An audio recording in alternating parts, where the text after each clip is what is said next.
Hello, everybody, and welcome to this week's AEW Dynamite review show here on the unofficial WWE podcast. Today is Thursday, August 19th, 2021. My name is Mimi Burris, and guys, I bit my lip this morning and it's screwing with me. It is hard to talk. You know when you bite your lip and it's poofy, all in the wrong places, and it makes it so you start saying every kind of word funny?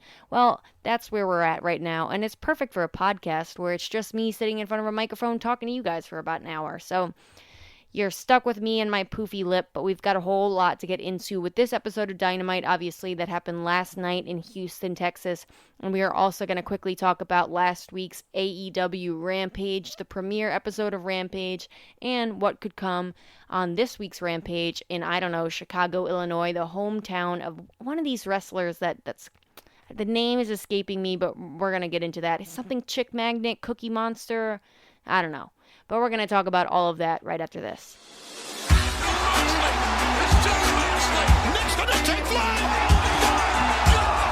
Mr. Brody Lee. Jungle Boy.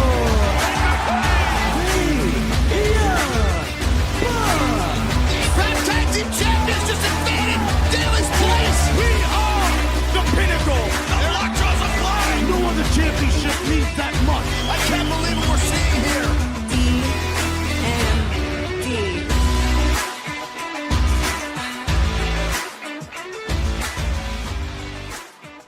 As always, guys, I hope you had a wonderful week this week. I hope you had a great weekend, and I hope you really enjoyed the first episode of AEW Rampage.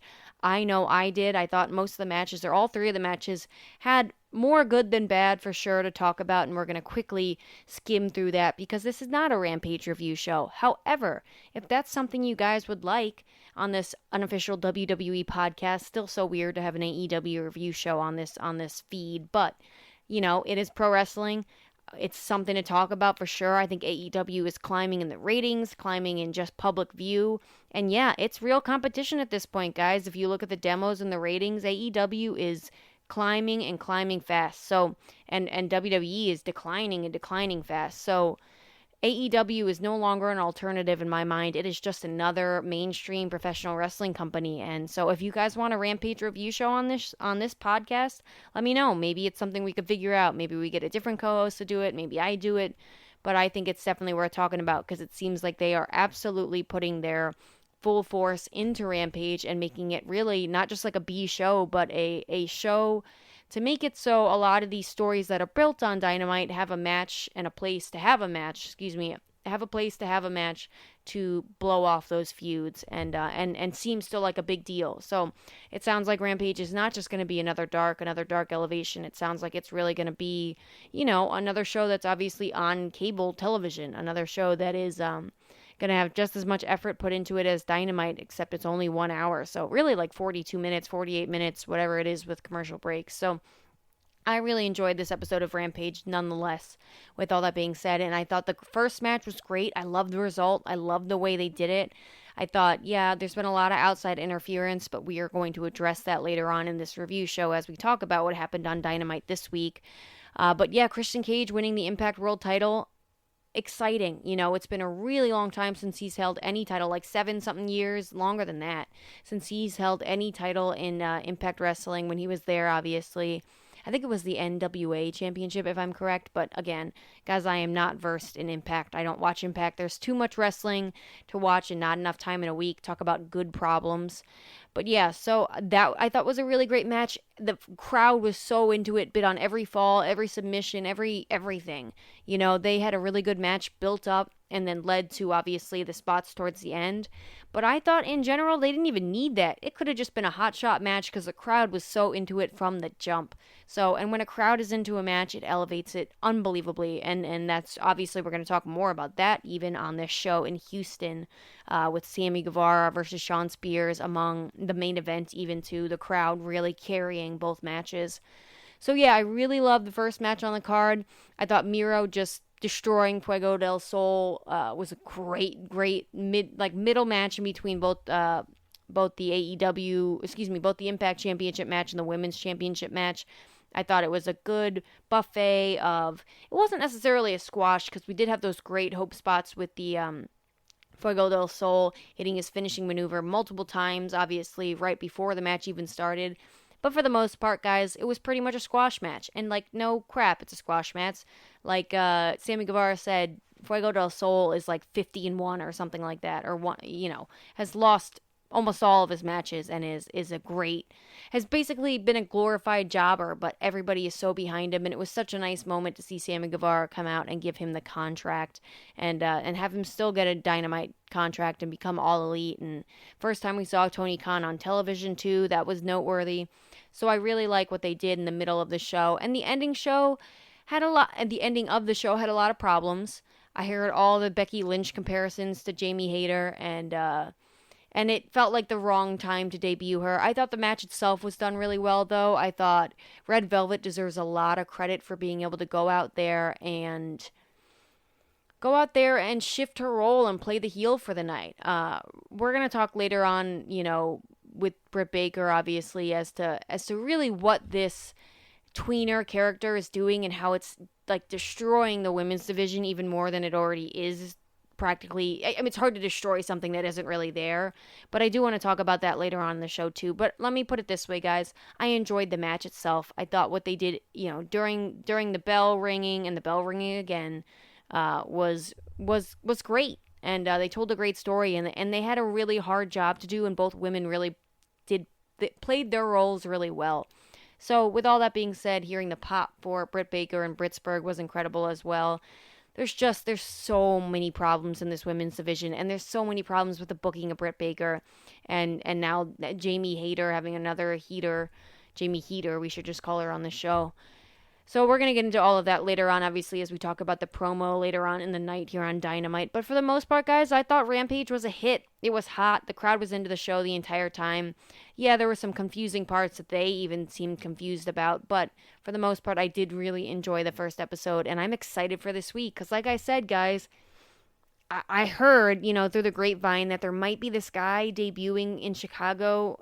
First time ever, All Elite. I don't know. Maybe my favorite male wrestler of all time. I don't know. Maybe CM freaking Punk, guys. CM fucking Punk is going to be on AEW Rampage this week. And all of you out there saying he's not going to. What if it's a bait and switch? AEW doesn't bait and switch us. And they could not be making it clear without saying the words pipe bomb or just CM Punk himself that he's going to be on this show. It is in Chicago, guys. They have made it so clear with the Chick Magnet shirt, the Cookie Monster shirt, all of the Darby Allin Best in the World stuff, even the promo we got later on from Jon Moxley. Guys, CM Punk is going to be here on Rampage, and I couldn't be more excited for tomorrow night.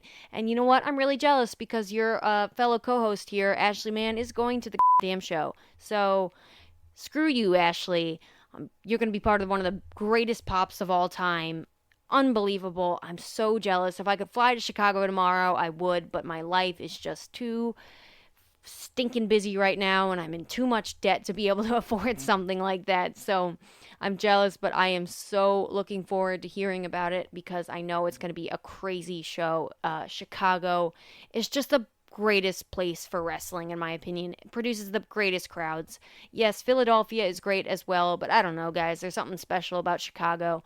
So I'm excited to see what they do with the debut of Punk. I have a feeling his first opponent will be Darby Allin, considering earlier on, I think it was this year, CM Punk had mentioned that, yeah, Darby Allin was one of the guys he really enjoyed watching. Does that mean we get a face versus face match? I assume. I don't think you should turn Punk heel first when he debuts in the company. It seems silly. I think if they were going to do that with anyone, the person to do it with is Bryan Danielson because we know that he can play that part. But I don't think they're going to do it with either guy. I think we're going to get a face versus face match at All Out because Darby Allin doesn't necessarily have a clear direction for where he's going for that pay-per-view. And guys, All Out's in Chicago. I mean, there's a little bit like, should we really do that? Because Darby Allin is so over. Who do you have go over in that match? But I mean, come on, guys. Who would have thought we'd be getting Darby Allin versus CM Punk in 2021? Again, not confirmed, but that's just my thought as to where he will go first. I would love to hear your guys' thoughts. You can tweet me on the Twitter at Mimi Burris. So you can email me at mimi.realwwepodcast@gmail.com. Who would you like to see CM Punk face first? I'm sure we're going to be talking about it on the highs and lows of the week. And guys, if CM Punk does not show up for any reason, which it's not going to happen, guys, he's going to be there. But if for some reason he does not, I will bite the other side of my lip and have to deal with that on the highs and lows of the week. So that's my promise to you. That's how sure I am that CM Punk is going to debut this week on Rampage, because this whole lip bite thing, this lip bump, this swollen lip thing is really starting to bug me as I continue to talk here on this podcast. All right, guys. All of that out of the way, all of Rampage out of the way. Let's talk about this week's Dynamite, because man, was it a crazy episode, and specifically was it a crazy first hour with some of my favorite matches ever in Dynamite history just on one show this week, with the tag team match, with the opening match, a lot of great stuff to talk about, so let's not waste any more time. The show this week was supposed to open with Jon Moxley and Eddie Kingston coming out to cut a promo, address the crowd, I don't know, address the AEW fans, something. They were supposed to come out and talk, which was funny to me because I was thinking AEW Dynamite has not started off with not a match in the longest time. I can't remember ever. Probably I'm just not thinking of it. But yeah, I can't remember the last time that Dynamite did not start off with an opening match. So, as they're coming out from the crowd, obviously doing their Wild Thing entrance, we have 2.0, the formerly known as Everrise, and Daniel Garcia come and jump him from behind, hit him with like a pipe or something, and essentially we get the impromptu match that was supposedly scheduled later on between Darby Allin and Sting versus 2.0 in a tornado tag. This match was incredible, guys. I love the way they got to it. I love the impromptu, not impromptu style that they did, because this match was scheduled, and they made it very clear that Tony Khan okayed it. They just switched it around, so it wasn't like, I love that AEW has its main events planned. It has all of the matches planned already. There's no impromptu crap. I really believe, you can believe it's a simulated sport program, TV program, because each match, like a UFC show, each match is already planned out. So yes, was oddly impromptu, but also at the same time not, because it was already supposed to happen later on that night, and it was a perfect match to open up the night. And obviously we got a Jon Moxley promo later on, one of the best Jon Moxley promos ever, by the way, and I can't wait to talk to you guys about that. So, but firstly, this match, guys, this stuff was crazy. We had that awesome move off, the ceiling thing, up in the rafters, up in the ramp, through the crowd. We had Darby Allin doing some crazy tightrope walking stuff that he made look crazy easy. We had that incredible powerbomb no sell by Sting, the suplex on the skateboard, and nonetheless, guys, with a double Scorpion Death Drop and then a double Scorpion Death Lock from Sting, we got the tap out, and Sting and Darby Allin got the win. Darby Allin's mouth, finger bleeding, just added to the whole scene of it. And this was incredible. It was fun, crazy action, guys. It was just fun to watch Sting, this 60-something-year-old man, do stuff that a 60-something-year-old man should not be able to do. The respect that's paid to Sting, who is an icon, who's able to do something like no-sell that table bump. Guys, he's not the freaking Fiend. I don't want to see those comparisons that I saw online. I don't want to see, he's, whatever, Sting is killing the business. Oh, screw that, guys. Those same people who are tweeting this bump or whatever is killing the business are the same people who are talking about the Fiend versus Seth Rollins Hell in a Cell match being the greatest match of all time. Because you got to be out of your mind to not think, even I, who comes on this podcast and complains about how much there's, Sting's here, look at Sting, it's just a ratings grab. Me, who's able to talk about that stuff, is able to also come on this podcast and say, yeah, Sting is a legend. Sting is an icon and deserves the respect that he's getting. The respect he was not given when he made his return in WWE and lost to Triple H at WrestleMania 31. No, the respect he's given as an icon to be able to, take a powerbomb through a table and then get up and no-sell it. That man is a 60-something-year-old man. The fact that he was able to pull that off, period, is incredible. So I love the finish to this match. I love everything about this match. Such a fun, incredible opening match for the show that just set the tone. Really, guys, these opening matches on Dynamite rarely fail to get me hyped up for the rest of the show. And yeah, this was no exception. Darby Allin is a star, man. Darby Allin does not need Sting. They almost feel as though they're equals at this point. With the stuff that Darby Allin pulls off, that's just incredible. It's not like Like, Darby Allin doesn't just, like, jump off stuff for the sake of jumping off stuff. And I love that. Darby Allin takes creatively painful bumps. Like, thrown down the stairs. When's the last time we saw something like that? That awesome tightrope walk he did from the entrance up in the stands, that was incredible. His suicide dives are, second to none, maybe behind Rey Fenix. And the skateboard bump, are you kidding me? I felt that in my back when he took that. So, all A+ all around for me, for everybody from this match. 2.0, imagine getting released from NXT, and then within a month, you're opening AEW Dynamite with Sting and Darby freaking Allin. Like, yeah, real miss on that one, WWE. I always loved Everrise, and this 2.0 thing, they're killing it. They're doing their exact job. Daniel Garcia, too, that great spot where Eddie Kingston just comes out of nowhere, basically beats the crap out of Daniel Garcia, and then just drags him out of the arena. I love that. And I'm so excited for this main event or I don't know if it's going to be the main event, but I'm excited for the match on Rampage between Jon Moxley and Daniel Garcia too, which we'll get into more when we talk about Jon Moxley's promo later on in the show. But yeah, this was incredible and a perfect opening match, and I love the little way they did the impromptu-ness. It added a little, like, difference. It's, things can get redundant and repetitive on an episodic TV show. And it was a nice little change up, a nice little shift. Sting earned my respect tenfold once again, guys. We've seen crossbodies off the stage. Now we're seeing no selling of table bumps. We're seeing suplexes on the stage.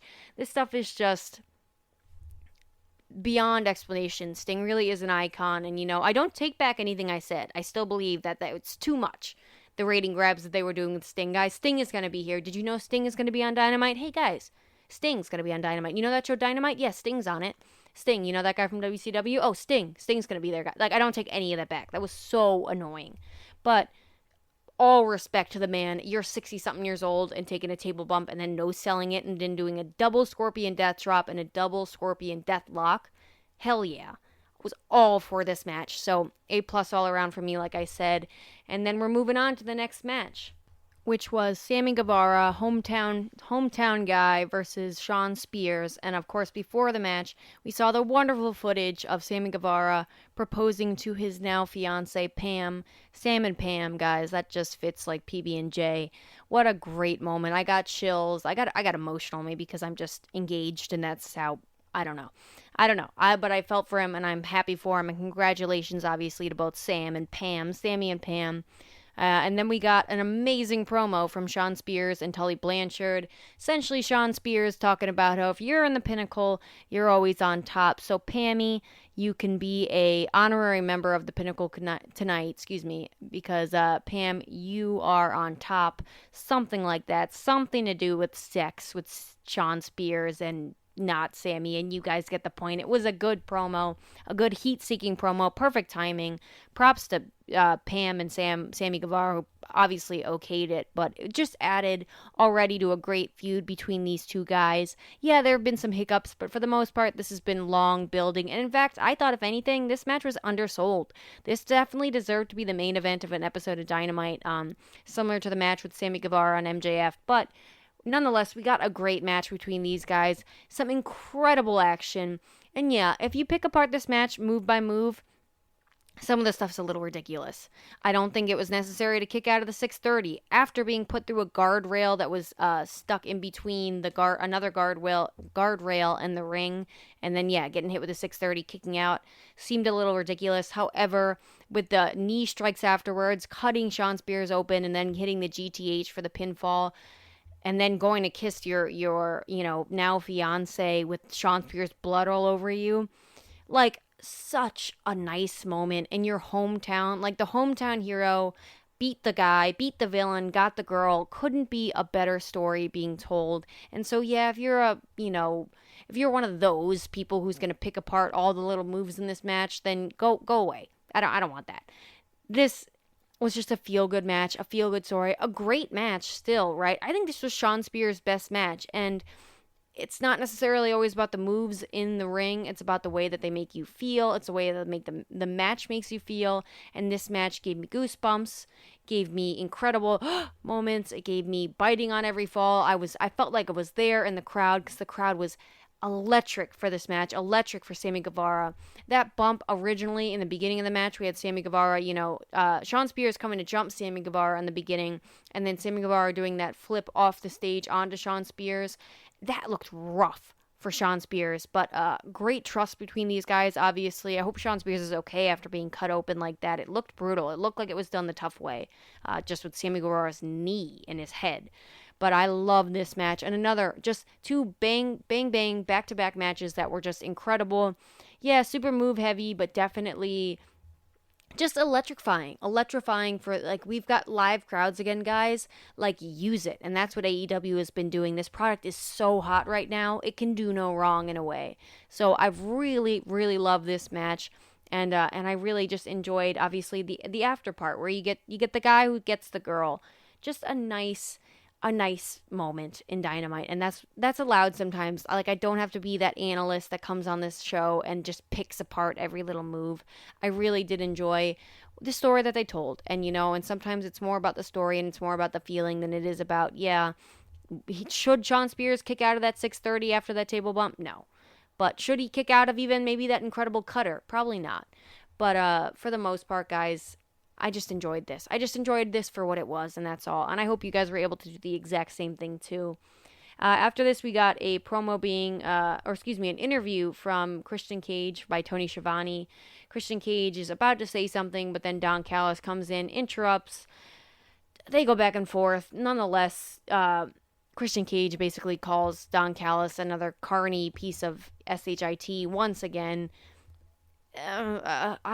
I'm not sure how I feel about this Christian Cage stuff. I did really like the match on Rampage, as I said earlier on in the show. I'm not thrilled about the potential of the match at All Out, honestly. It seems kind of silly to me. We've seen the match already, and yeah, they're probably going to do some title for title thing, but I don't know, guys. I love Christian Cage a lot more in the moment when I see him in the ring. The potential of Christian Cage is I kind of get the same feeling that I got on his debut. It was like, really? This was the giant signing you guys had that you promoted into the ground, essentially? I feel the exact same way about this pay-per-view match. I'm just not... It doesn't feel pay-per-view quality to me. Christian Cage seems like a TV challenger to me at most. However, I love the story that's going on with Jungle Boy and Jurassic Express and the hopeful future heel turn for Christian Cage. So... I didn't love it. This was kind of nothing to me because I'm not really looking forward to the match, so I'm not super invested in the story. However, after that, we got a recap of Dante Martin's performance last week in the opening match, the 6-man tag team match. You guys heard me. That was my high for the week, my favorite part of the entire week in wrestling. Dante Martin's performance was unbelievable, and it was that promo didn't even do it nearly justice. Some of the stuff he did was unbelievable in that match. So I am looking forward to seeing more of Dante Martin on Dynamite. I know he's a big fixture on Dark, but I want to see him have another TNT Championship match. Maybe he avenges that loss he had against Miro. Maybe he's your next TNT Champion. I don't know, guys, but I see a lot of potential in Dante Martin. He definitely needs some work on the mic, clearly, but he's still a young guy, and he's got a nice look to him, and he's unbelievable in the ring. Stuff you just can't teach someone. So after that, we had Dan Lambert in the ring with Tony Schiavone. Basically does the shtick where he takes the mic from Tony Schiavone, like everybody else seems to do, and just goes off. Last time Dan Lambert was on the show, I had no idea who the guy was. And obviously I did a little bit of research, found out, knowing that he was coming back. I did actually know one of the guys he was in the ring with, Junior Dos Santos, I'm familiar with for some reason. I don't exactly remember why, but I didn't know who the other guy was. But they looked like two badasses. They were clearly two badasses he had with him. And the promo he cut was great. I don't even know who the guy is. Like, I don't care about Dan Lambert, but I almost said Don Lambert. Oh my God, could you imagine Dan Lambert and Don Callis' love child? Oh God, the man would never shut up. But anyways, yes, Dan Lambert. I don't know who the guy is. I don't care about the guy, but the promo that he cut was great. However, what followed was not as great. we had Lance Archer coming down basically to shut him up once again, and then he got kind of beat up by the Men of the Year, Scorpio Sky, and one of my favorite wrestlers right now, Ethan Page, All Ego Ethan Page. I don't know where they're going with this. I don't have much to say because I don't know. I hope that where they're going with it is better than where I think they're going with it because I'm not so excited about it. So I just think I think Ethan Page has star quality, guys. I really do. And I think they are underutilizing someone who has a lot of star power, but they've got a lot of people on their roster, of course. So you can't use everybody all the time. And I know AEW does its best to make best of the talent that they do have on the roster. However, I hope a talent like Ethan Page doesn't get lost in the sauce. And that's what this felt like. So stay tuned, obviously, to see what the hell this is all about. But Dan Lambert cuts one hell of a promo, so whoever the guy is, he's good on the mic, so we'll take it, I guess. But, what's the payoff for this? I just, I don't know. We already saw him get his butt whooped by Lance Archer a couple weeks back on Dynamite, so I don't know. However, I assume this is some way to get Lance Archer some good rapport again after losing the IWGP United States Heavyweight Championship. Boom, first try, guys. Once again, try to say that, by the way. Try to say that fast. It is a tongue twister for sure. IWGP United States World Heavyweight Champion. Maybe it's not. Maybe it is just for me and my stupid cut lip. But nonetheless, moving on, guys, we had a promo backstage from Chris Jericho, essentially just asking the crowd to sing him Judas. I thought it was unnecessary. I don't think he needed that. It sounded like the crowd was going to do it anyways. I mean, for fuck's sake, a guy brought a fucking thing that had all the words to Judas on so the crowd could follow along. Just unnecessary, but we'll get to the main event later on. Next match we had was Jurassic Express, obviously Jungle Boy and Luchasaurus versus the Young Bucks, Matt and Nick Jackson, for the AEW Tag Team Championships. And holy crap, was this match electrifying, nail-biting, unbelievable stuff, guys. I mean, one of my favorite tag team matches of the year, without a doubt. This was some of those near falls. I thought, of course, Jurassic Express is not going to beat the Young Bucks for the AEW World Tag Team Championships on a random episode of Dynamite. But you would have never guessed that during the match with some of those near falls, guys. Towards the end of the match, we had Kenny Omega coming down with a chair. Just looked like he was salivating, just frothing at the mouth to nail Marco Stunt with a chair shot from behind. What a prick, man. What a prick Kenny Omega is, and so good at doing it. But we had then obviously a callback to the six-man tag match from last week with the chair. Excuse me, not the six. We had a callback to the opening match on Rampage with the chair and the Christian Cage versus Kenny Omega match, where Kenny Omega slides the chair in for the Young Bucks to use while the Good Brothers are distracting the referee. However, just like Christian Cage was able to do, Jungle Boy gets the brainbuster on the chair to Matt Jackson, but no, the near fall. I really thought this was it, guys. Nick Jackson comes and makes the save at the last second. And then, oh my God, the Thoracic Express looks unbelievable. That finishing maneuver is something out of a video game. I swear to God, I don't know how they pull some of the stuff off that they do in the ring, man. And again, Nick Jackson comes in and makes the save at the last second. Then all of the Elite come in. Jungle Boy's trying to fight them all off. Luchasaurus hits a moonsault off the apron. However, Jungle Boy goes for a backslide, gets another near fall. Nick Jackson comes in to make the save, obviously. And then the Young Bucks hit the BTE trigger on Jungle Boy and retain the AEW World Tag Team Championships. Guys, though, throughout the match, the Young Bucks, just Nick Jackson doing a backflip for no apparent reason off the apron, and then Jungle Boy just nailing him with like this incredible Hurricanrana, jumping over the ropes and hitting it on the outside. And the Young Bucks just being absolute jerks the entire match. Matt Jackson, the stuff he does in the middle of the ring, the hip swiveling, thrusting, it's just, the Young Bucks do such a good job of making you want them to lose the titles. I hate the fact that the Young Bucks are the AEW World Tag Team Champions, but I also love it because I get these incredible matches I get to watch, and all of you guys obviously too. So, Yes, the Young Bucks are insufferable, but in the best way possible. And I love the callback to the match on Rampage with Christian Cage. The spear from Christian Cage to Kenny Omega when he came out to make the save.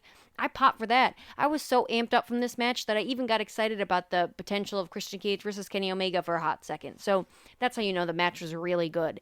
And this opening hour of Dynamite, for the most part, was just unbelievable. Just incredible action, incredible wrestling. This match was not like the other two matches necessarily just a spot fest. The spots really told a great story throughout the entire match. I was just biting on every fall. I can't get that. I can't drive that point home enough, and I'm sure you guys were too. Jungle Boy and Luchasaurus are hot. You know, commentary put them over a bunch, and yeah, it's true. I'd be fine with them running this back, not at the expense of the Lucha Bros. I want the Lucha Bros versus the Young Bucks at All Out for sure in that steel cage match, and we'll talk about that later on, obviously. But still, I'm ready to see this match again. It was so great, and I'm sure I'll have to wait for it, which is an even better aspect of AEW. So, post-match, we got a rather lengthy beatdown from the Elite on Christian Cage and the Jungle Boy, Luchasaurus, and Marco Stunt. And yeah, not much to talk about here. I mean, this was a good beatdown, a good heat-seeking beatdown, but to me, it just ran a little bit long, honestly. And how many times have I seen the outside interference from the Elite? How many times have I seen the beatdowns? It's just, I don't know, guys. It gets a little excessive in my point, but this was all functional at very least, and you know, not much more to talk about. They hit the one-winged angel, Kenny Omega hits the one-winged angel on. Hits the one-winged angel on Christian, and Callis counts a 3 count. He also gets a quick shot in there and then, like, sells his leg. I popped for that. That was pretty funny. But after that, we got a interview backstage with Britt Baker, DMD. She's got Rebel and Jamie Hayter on her side. Basically, Red Velvet. They talk about Red Velvet, talk about how she lost, talk about how red's a good color on her and gold is not a good color on Red Velvet. And that Jamie Hayter challenges her to a match next week. And so, you know what, guys? At the very least, it is a women's match with some kind of story tied to it, so I will give it that. However, I said I was going to talk about this now. Here's the problem with this Britt Baker booking, like in a nutshell. And I know you guys have heard me talk about this women's division stuff week after week, and I'm trying not to harp on it so much anymore. But here's the problem, right? You've got a woman who is so over, is so WWE of them, in fact. A woman who is so over in not just Pittsburgh, her hometown, but everywhere. She is so over, and they are stubborn and just sticking to this heel booking of her, and it's not working. And therefore, what happens is you bury all of your potential baby faces and your, like, rising baby faces in your Red Velvets and your, you know, soon to be Chris Statlanders probably. Because, yeah, out of Chris Statlander and Britt Baker, who do I want to win? Britt Baker. Out of Red Velvet and Britt Baker, who do I want to win? Britt Baker. Those are three of my favorite women in all of wrestling right now. And I'm going to cheer for the person who they're booking for as a heel. You're burying your baby faces because the crowd is going to boo them because they're going to cheer for the heel that you refuse to turn babyface. This whole tweener thing, and not even tweener thing, it's only a tweener because the crowd is cheering for her and they're booking her as a heel. Like, let it go. Go with the flow here, AEW. Listen to your crowd like you do in so many other areas and start booking Britt Baker as a babyface and pinning her against heels. Yeah, Nyla Rose was a great first opponent if you booked Britt Baker correctly, and she was a face. Stop having her do all this heel stuff. I know you probably had this plan with Jamie Hayter or whatever. It just doesn't make a lot of sense to me, guys, and I think it's stubborn and stupid, and AEW needs to listen and make a shift and make a change. You're allowed to make a change. It doesn't have to go exactly as to the plan that you guys had. I just think it's ridiculous. I think in every other area, AEW does such a good job of listening to its fans and booking accordingly, and this just seems like they're going headstrong, and it feels like they're diving into an empty pool. Like, realize the pool is empty, AEW, and stop diving. You're going to crack your head open. It just seems ridiculous to me. So I did like that line, though, about how Baker says gold is definitely not Velvet's color and will never be. And then she was like, Jamie Hayter didn't do the DMD thing with them, and she was like, she'll get it next time. So when we come back, we have Tony Schiavone interviewing Paul White in the ring, and I've heard a lot of takes on this back and forth. It's amazing how much Paul White is being talked about on an episode of Dynamite with this much this many other eventful things going on. However, the gist of this was Paul White comes out talking about how good it felt to be back in the ring. And then we have QT Marshall and the Factory, Nick Comoroto and Aaron Solo coming out behind him. Basically, QT Marshall puts a picture of x-rays on the Tron and a picture of the big stitches and Big Show, as he put it, his big, beautiful ass. And says that you're too old, shouldn't be in the ring. Big Show says, well, I asked for a match from Tony Khan, and it's going to be QT Marshall versus Big Show at All Out. And you know what, guys? If you are one of those people online who's like, oh, Big Show shouldn't be in the ring, look at this AEW booking veteran. Like, first of all, can we talk about Sting? You want to talk about AEW putting over, like, look at Sting. Look what Sting, 62-something-year-old man, just did on the opening match of the night. So, shut up with that. But this is going to be like a 3 to 5 minute match, 5 minutes max, of hopefully Paul White just kicking the crap out of QT Marshall. Maybe a couple spots with QT Marshall getting a few punches in because of distractions or something. But nonetheless, I think this will be a perfect in-between match for, Pac versus Andrade. Then you get a nice little breather with Paul White versus QT Marshall. And then we get another, 20-minute long match. I think it'll be a nice breather on All Out. And you know what? I'm happy for Paul White. He gave me very, John Cena-y vibes, and in the good way, which is weird. But in a good way, just he seems like a nice, fun-loving guy, and we never really got to see this side in WWE, so I'm excited for him, and I'm looking forward to this. Relax, be happy for the guy. It's going to be a fun little quick spot fest at All Out, and it'll be a nice breather in between these incredible 5-star matches, probably. So, up next, we had a backstage interview with Jade Cargill, basically calling out Kiera Hogan, who's been getting a bunch of wins on Dark, and is not actually signed as being All Elite yet, but definitely probably something to come. That match is going to happen on Rampage, and I'm looking forward to that. I'm happy that if, there's going to be 3 matches on Rampage, at least there will be 1 women's match every week, is what it seems like the plan is as of now. Then we had Tony Schiavone interviewing the Elite backstage, and Callis basically puts the Bucks over, calls them the best tag team ever, and says that they should take 2 months off, go to Hawaii. But Tony Schiavone says that Tony Khan has had enough with all of the interference, and says that there's going to be a tag team eliminator tournament to crown a number 1 contender for a steel cage tag team match at All Out. We've got the Lucha Brothers versus who was it? The Lucha Brothers versus Varsity Blondes is going to be next week on Dynamite. And then we have Private Party versus Jurassic Express on Rampage this tomorrow, Friday, coming up. And guys, both matches are I'm salivating over that prospect. I mean, Private Party is incredible in the ring. We haven't really gotten to see them get much of a shine with this whole crappy Hardy family big money mat crap. But I'm super excited for that match, obviously, tomorrow night. And then come on, Varsity Blondes versus the Lucha Bros. You guys know who I'm rooting for to win this whole thing. Obviously, would be the Lucha Bros. But imagine if we get Jurassic Express versus Lucha Bros for number 1 contenders against the Young Bucks at All Out in a steel cage match. And then imagine either way, Jurassic Express versus like I said, I'd love to see them run this back. So Jurassic Express versus Young Bucks in a steel cage match, I'll take it.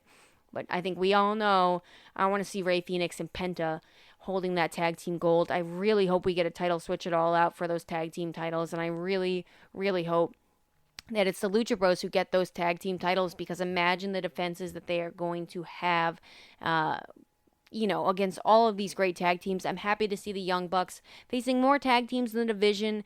I'm happy to see AEW, really shining a light on its incredible tag team division. This feels less like a bunch of great tag team wrestlers and more like a tag team division now, just with a single announcement like this and another great tag team title match on the show.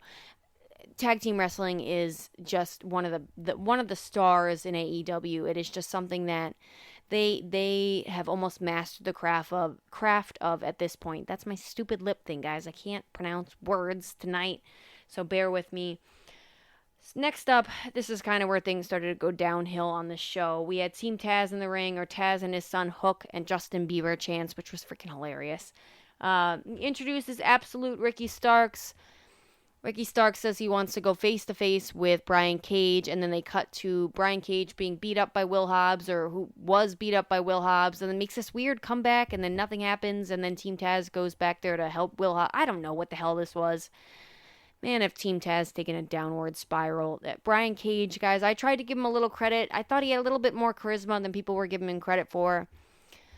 But I don't know, maybe he's just not it. Maybe the storyline just isn't it. I wouldn't have turned Brian Cage babyface out of all the people. I probably would have gone with Ricky Starks, and this just isn't working for me. Another case of just a wrong person in a wrong role, and not great storytelling, honestly. I don't know what's going on here. Just messy. There's too much going on Dynamite, I guess, to be able to effectively tell whatever story they're trying to tell here.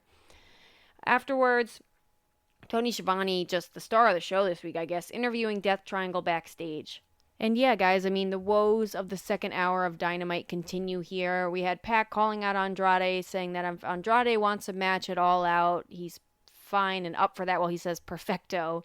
And that on All Out is the same pay-per-view that he obliterated Kenny Omega on 2 weeks' notice. He's glad that Andrade's brought his balls or bollocks or something. I don't know what he said in his wonderful British accent. And what a chance a man like what kind of chance does a man like him stand against a word that I'm not allowed to say on this podcast, like Pac? And then Andrade and Chavo Guerrero show up. Andrade says that if Pac wants the match at All Out, he has to agree to his conditions, hands him this, giant pack of papers. Chavo wishes the Lucha Brothers luck and says that they will never be champions, however, with a boss like Pac. And this storyline is still crap, guys. First of all, the Lucha Brothers don't work for Pac. I don't get that. Why are we sticking with that? It makes no sense. And the idea that there's this giant packet of conditions that Andrade has. What does it say on there? Besides the fact that maybe the Lucha Bros work for Andrade if Andrade beats Pac, or that, I don't know, what really could be in a giant pack of paper like that? I get what they're trying to do there, but really big plot hole there. And again, guys, Chavo Guerrero just ain't it, and the Lucha Brothers, just let them do their talking in the ring and they were so over for a while, and this crap just feels like it's bringing them down. So I really hope they win this tag team eliminator tournament. Otherwise, I don't know where they're at in this tag team division. And yeah, I mean, the whole Penta Says thing really feels like it's dying down with this whole. They were so over, and this weird storyline that's just crap feels like it's burying them, and I don't want to see that for my favorite tag team in all of wrestling right now. So. All right, after that, guys, we had our mandatory women's match in the third hour, and it was Penelope Ford versus Thunder Rosa. Poor Penelope Ford was wrestling in something. I don't know what the story was, but she couldn't have been wrestling in that on purpose. And if she was, wild stuff there, because that outfit was not a wrestling outfit.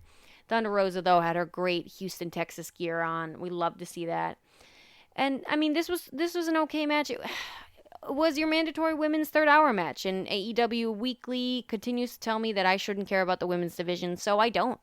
I really don't, and I have preached and tried to say something about it every week here and defend the women's division, why they should be getting more time, but really AEW doesn't seem to care, doesn't seem to listen. You heard me and my mic just fell, guys, sorry. You heard me and my entire rant earlier on the show about the terrible booking of Britt Baker. I think the match is Thunder Rosa versus Britt Baker at All Out, not necessarily Chris Statlander, though why don't we have a number one contenders match between the number one and number two ranked? Maybe they tie them up in the rankings, I don't know. I'm just trying to give some kind of juice to this women's division because it has none, and you could hear it because the crowd died. Even with their hometown hero in Thunder Rosa, this match still fell flat. But yeah, Thunder Rosa wins by submission with a leg trap, head and arm triangle choke. And Penelope Ford continues to put on a great match every time that she's, called. She is called for that purpose. She's a great hand to have. I don't think she gets nearly enough credit, and I don't know, this women's division is in the tank, guys, right now. So I have really no enthusiasm or much to say about this. We get a recap of Malachi Black and what he's done in AEW so far. And then Tony Schiavone is in the back interviewing Arn and Brock Anderson. And guys, I'm hyped up for this because I'm ready to get I'm ready to watch Brock Anderson just absolutely be obliterated. Call me a cynic, call me sadistic. I'm just excited to watch. There's something about Brock Anderson that makes me want to see his head get kicked off. It's similar to a Dominic Mysterio. I don't know what it is, but I'm ready to see it. I'm ready to see Malachi Black absolutely squash this guy, and I hope that's how this match ends up. But yeah, next week we have a match between Brock Anderson and Malachi Black, and it's probably the one I'm looking forward to most. And that's on a show with Rey Fenix, so let that sit in. But I'm excited for. This is a good story beat, and it's a good match for for Malachi Black to have next and continue to maybe gain some heel heat. I don't know how over Brock Anderson is, but Arn Anderson is clearly a beloved figure in wrestling overall. So I'm hyped for this match next week, nonetheless. And I really hope it's just a squash match. I hope that they don't give Brock Anderson too much offense. We got to keep Malachi Black strong after that incredible win over Cody Rhodes. So, the next, where we get all the announcements for next week's matches, and then Miro cuts a promo. He says Fuego del Sol took the easy way out in taking the contract after he lost the match anyways and took something he wasn't entitled to. He says that he serves God every day and his hot wife every night, and that next the Redeemer wants to talk to Eddie Kingston. Every time, guys, Miro kills it with these lines. Every promo is great. I'm not sick of this yet. I'm really not sick of this yet, and I'm excited to see what's next with Eddie Kingston. Definitely going to be a hometown favorite. I thought they might save this for New York, and I was really hoping that they would because I wanted to be in attendance for that, but it seems like it is coming sooner than that, and I'm glad Eddie Kingston has somewhere that he's going. Speaking of Eddie Kingston, though, we had his good friend Jon Moxley cutting one of his best promos of all time, and I'm not going to do this any credit, guys. I'm just going to tell you, the man talked about how he carried the entire company on his back during the pandemic, during these uncertain times. He calls Hangman Page like a emo or something. F***ing incredible. Just unbelievable, guys. You know, this has been a long time coming, and he's almost justified in some of the stuff he's talking about in this promo, saying that Christian should have stayed retired. Kenny Omega needs a whole army to keep his title. Like, one of the greatest storylines in professional wrestling in the longest time. And Jon Moxley just, like, doesn't kill it, but just calling Hangman Page an emo bitch. Like, I'm already on your side, Jon Moxley, because you're so freaking cool. So, really love this promo. He says that he's facing Daniel Garcia on Rampage on Friday. He's going to show this guy what it's like to be a main event in AEW, and says that the ringside doctor and the referee are there for his safety, but that's not any of his concern. Protect his neck and make sure that this is where you really, really want to be, because this ain't no joke. And just puts over AEW as a whole, and the fact that, yeah, Jon Moxley is still, like, guys, imagine CM Punk versus Jon Moxley. Like, he's just a star. He is a money-drawing star. And it's just a reminder that, like, these big signings with Daniel Garcia, I wouldn't put him in the same category as these guys, but still, Daniel Garcia, and now we got CM Punk coming. We have Bryan Danielson possibly coming in New York. AEW doesn't need these big guys. They are just sprinkles on an already delicious ice cream cake. And I said ice cream cake because ice cream cake is the superior kind of cake. If you don't agree with me, you're wrong. And yeah, then we had our main event, guys. Chris Jericho versus MJF, the fifth labor of Jericho. A divisive match, nonetheless. And I tweeted about this and I said, really, a lot of the show was very theatric and the main event was no exception. So obviously, earlier on in the show, like I mentioned, Chris Jericho had, encouraged the crowd to sing him to the ring, and that's just what they did. And it really was a beautiful moment. It was cool. Chris Jericho obviously cutting the ring announcer off, just wanting to hear the crowd sing his theme music. And fine, guys, like Chris Jericho has put 30 plus years into this business. He deserves to soak in every moment he's got left, and I'm really happy for him. I'm happy he has these moments, but Chris Jericho's in his freaking 50s, guys. He is no spring chicken, and just like I said in the Juventud Guerrero match, I can't say that with a split lip right now, guys, but just like in his previous few matches with Wardlow and in the other laborers besides the first two, in the third and fourth labor, that's what I'm trying to say. Just like the third and fourth labor, the fifth labor was kind of, an exposure of the fact that Chris Jericho can't nearly go like he used to, and who expects him to. However, with that being said, guys, the title of the company is All Elite, and Chris Jericho right now in the ring is just not necessarily All Elite. With all that being said, however, the crowd was behind this match the entire time. Such a clear babyface heel dynamic, and that's what that dynamic can do to a match. Even in a match that's not this flippy dippy 5-star thing, you know, when you're emotionally invested in the story, this is what you get out of it. And so, yeah, a lot of the moves weren't great and hit perfectly, and even like the theatrics of the almost hitting the Judas effect and being like, oh no, I can't do that. And then Maxwell Jacob Friedman hitting the Judas effect and then going for the salt of the earth pin. Yeah, I mean, guys, it was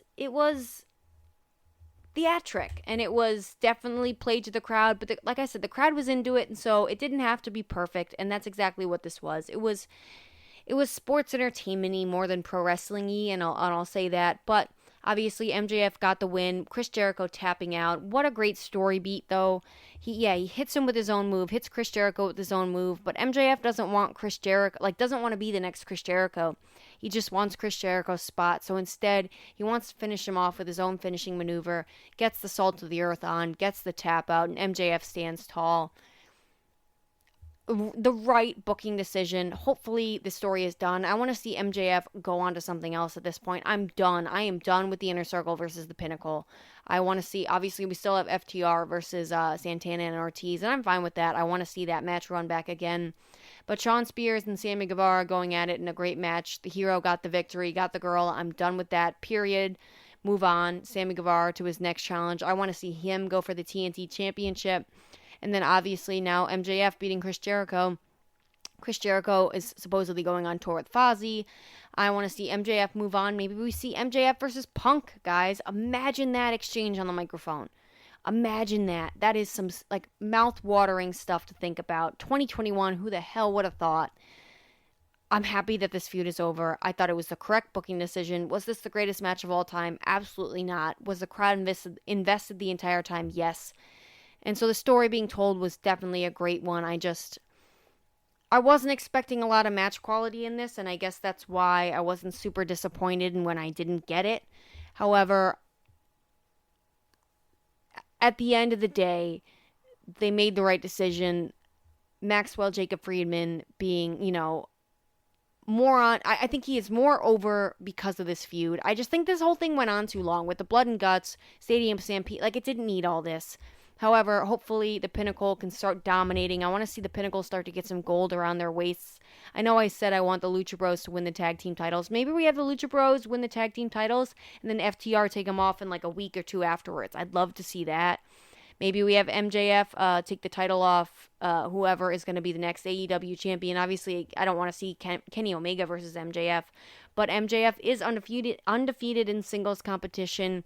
Besides that Jon Moxley match, which, is up on controversy according to MJF. So I'd like to see maybe Hangman Page win at Full Gear, clearly because he's not challenging it all out with his new baby. Congratulations to Adam Page, of course, and his partner as well. That's super exciting stuff. So they called a little bit of an audible, and I totally get that. But I want to see Hangman Page win the title eventually, and then I want to see MJF take it off Hangman Page. Pretty quickly, too. I don't want Hangman Page to have more than a couple months with the title. I think Hangman Page is better in chase mode. And yeah, maybe FTR get the tag team titles off whoever takes them off the Young Bucks, because it's time for the Pinnacle to get some gold, guys. Maybe Shawn Spears even takes the TNT title off whoever takes it off Miro. Obviously, most of the titles here, all the titles in AEW being held by heels. It's time to get some baby faces winning those title belts, and then it's time to take them off them real quick and see if the Pinnacle's going to say that they're always on top. We got to get some gold around the Pinnacle's waist. So really far out booking there. I don't know where I went with all that just from the main event. But overall, guys, I really did enjoy this episode of Dynamite. I just think the second hour really kind of was a lull in comparison to the first hour. Stop putting the women in the third hour. Maybe start booking a women's division and if you're going to have these crazy first couple matches, I think they got to even it out, level it out a little bit more, because I think that's really where the main event fell flat. You just had these incredible matches in that first hour, and then this kind of was, And same with the women's match. Maybe you put the women's match on, I don't know, second. Just change it up a little bit, AEW. They changed it up a little bit with that cool impromptu match thing at the start, so I'd like to see more of that kind of spirit in future Dynamites. But Rampage coming up, guys, tomorrow night. CM Punk debuting, 99.9% sure. We got Daniel Garcia versus Jon Moxley. Obviously, Jon Moxley probably going over there. I think Jurassic Express is going to beat Private Party, though I'd like to see maybe Private Party get the victory. Who knows? And then obviously we have Jade Cargill gonna squash Kira. So all exciting stuff to look forward to in Dynamite. It is fun to be an AEW fan right now, guys. So this product is so hot right now. I say it every single week. But I'm looking forward to talking about Dynamite with you guys next week. And hopefully we're talking about what CM Punk did on AEW Dynamite in Chicago. So with all that being said, guys, thank you for listening. And I will talk to you next time.